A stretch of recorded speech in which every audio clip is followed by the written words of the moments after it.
Page 8, Little Hummingbird. Here we got a good little exercise in chromatic scales, as well as trills, short trills. Unfortunately, it's only the right hand that gets to have the fun. I wish they'd let the left hand do some stuff too, but okay, we'll deal with this. I look it over, it's 3 pages long. You see, when you look at the bottom of page 9 and you don't see that the thin and thick bar line, because that's the symbol for the end of the piece, that's telling you we're not done yet, kids. So you look at the next page, oh goody, here's more. Treble bass clef, no sharps or flats in the key signature. This is in the key of C major, I believe. So do the scales and arpeggios for C major and A minor. 4/4 time signature, and we got a whole lot of 16th notes. Right hand first, it's just a chromatic scale going from G to G. We're just using just a chromatic fingering, where the third finger is going to play all the black keys. So it's like so. You get this all over the place. Sometimes you're going from B to B, or it doesn't matter what note you're coming and starting or ending on or whatever. It's a chromatic scale. So one E and a, one E and a. And I suggest let the wrist collapse a little bit and put a little accent, similar to the way you do the scale. And 4/3. I like that. 4/3-2-1. You need to get good at this. Now you should do it in both hands. 4. Remember the hand.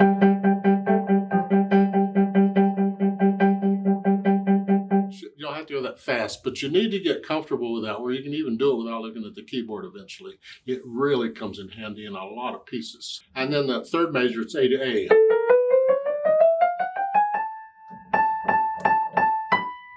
And then down. Now I don't like going like from the second measure to the third thumb, or going from the second line, the first measure to the second. I don't like using thumb for both. And we don't need to. So I want to prepare that a little better. So in the second measure here, I don't want to end on thumb, because I need thumb next. Any other finger will do, just not thumb. So if I do it this, 5/4, I can reach it. And I think that's a lot better than 2/1 here. Then in the second line, again, if I could do a 5/4 here, I can reach the next one. So I'm going to do a 5/4 on each of these, the patterns throughout. If I have to come down and use thumb again, I'm just going to use 5/4. That's really all we're doing here. In the third line down on page 8, you start, then 4, and then that last note, that's a G. I get lost in the ledger lines. I have to stop and figure it out. But yeah, it's a 3. It's the 4th ledger line up. And that's little finger chord. And then you come down and do it again. Okay. On page 9, second line, you're here. And that's a C there. You go all the way up to the C. And you can take a pencil and write in the note name so you don't have to figure it out again. That's fine. And then we come down. Short trills. Up. I don't like this fingering at all, but what they want you to do is use fingers 2 and 3 for all of these. So you get used to trilling. Should do it in both hands. You don't have to go that fast, but so if you're going to practice, you should do it in both hands. But that's what they're wanting you to do. Otherwise, I wouldn't finger all these the same like this. But that's all right. We'll move around. 2.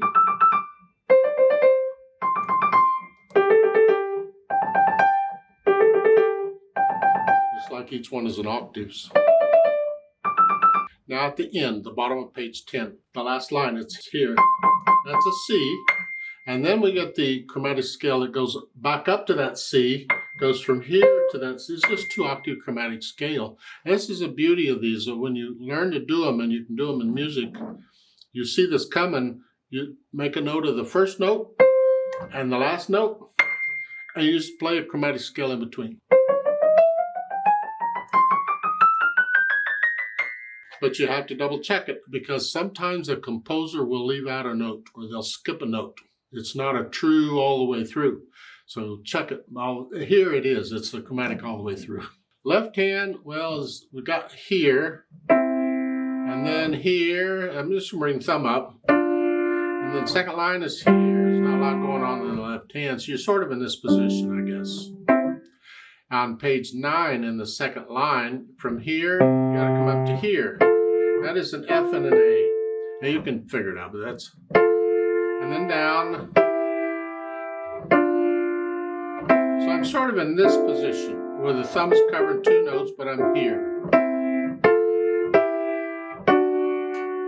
And the fourth line down, it's again here to the F sharp. And now the next one, that is an F natural. You see, a lot of publishers that give you a natural sign there to make sure you understood, but some publishers won't. So you just got to follow the rule. The fourth line down on page 9, the sharp sign in that measure is only good for that measure. So the next measure is an F natural. And then we do it again. So then we put the hands together and see what mess we have. We have. Now lift up. I have the left hand ready to go now. It's here. Oh, you put the hands together. I already did. Then go back over it slowly and get rid of any hesitations. And only work on the spots where you're hesitating. Get rid of all of them except maybe for the page turn. We'll allow you to hesitate for that. For now, we'll fix it later. Now once the hesitations are gone, I'll think about the articulation. We have slurs, staccatos, and accents here. Staccato. You have staccatos and a slur. It's like, well, make up your mind. What do you want? A slur or a staccato? This is called a portamento. This is called, or it's a long staccato. You just separate it. It's not short. No, a little longer. Well, because of repeated notes, you'd play it that way anyway. So I really don't see the point. However, the accent. Give the accent a little more. Down, up. Down, up with the wrist. And that's throughout. The left hand don't give you anything, just play it. Yeah, whatever, that's fine. Dynamics apply to the melody, which is the right hand. Moderately loud, mezzo form. Makes that one accent note a loud note. This, soft.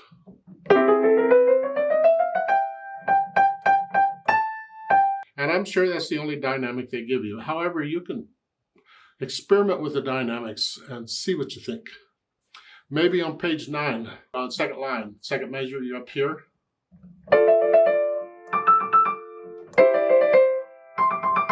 Maybe you make the upper one like an echo. Play it softly. So.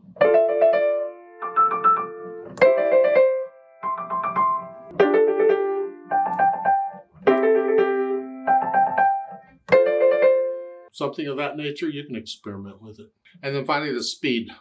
Allegretto. Kind of a fun speed. How fast can you do the chromatic scale, these passages? Even and controlled. And put a little natural accent on each beat. 1, 2, 3, 4. 1, 2, 3, 4. 1, 2. Put a little accent, a natural accent on them. However fast you can do those is how fast your allegretto is going to go. You don't have to go all that fast. That's fast enough. If whatever, I don't know what you can do. As you play more piano and get better at it, you come back and play through these books for fun, and you'll play these pieces better and faster then. Now, at the end on page 10, there's a ritardando at the bottom. So you're going to slow down that one.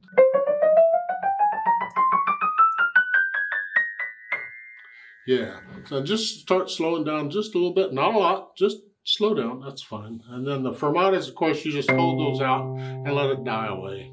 Because you can get a little softer as you do that too. You should. Softer. For effect, you can die out like that. That's interpreting it. How do you feel it? Now we got to deal with this page turn. Well, there's different possibilities. Remember all your options. The best option is always memorize the piece. Just memorize it. The second best is to at least memorize page 10. Memorize a little bit of it. If you can find passages on pages 8 and 9 that are like on page 10, then really all you have to do is probably memorize maybe the last line or so. And then you're only memorizing one line. But again, you avoid the page turn altogether. However, if you get confused with all that and I don't know where I'm at now, then maybe there's somebody who'll turn the page for you. If you have to turn the page to get to yourself, then we had to figure out, is one hand not too busy? And so while the other hand is playing, that hand can turn the page. And fortunately here at the bottom of page 9, you have a whole note here. You're holding it down, and then the first measure on the next page, it's the left hand's not doing anything. So if you can do it in one measure, that's where you turn the page. While the right hand's doing that, you turn the page right quick. If you need more time, then you got to let up on the whole note at the bottom of page 9 early so you have more time. I don't know how fast you can turn a page. We practice page turns. If you have to turn a page, to make sure you can do it, you're used to doing it, and that the page will stay open. It's not gonna, you turn it and then it comes back. I've had that happen. Make sure it stays open.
That's just one way it might be played.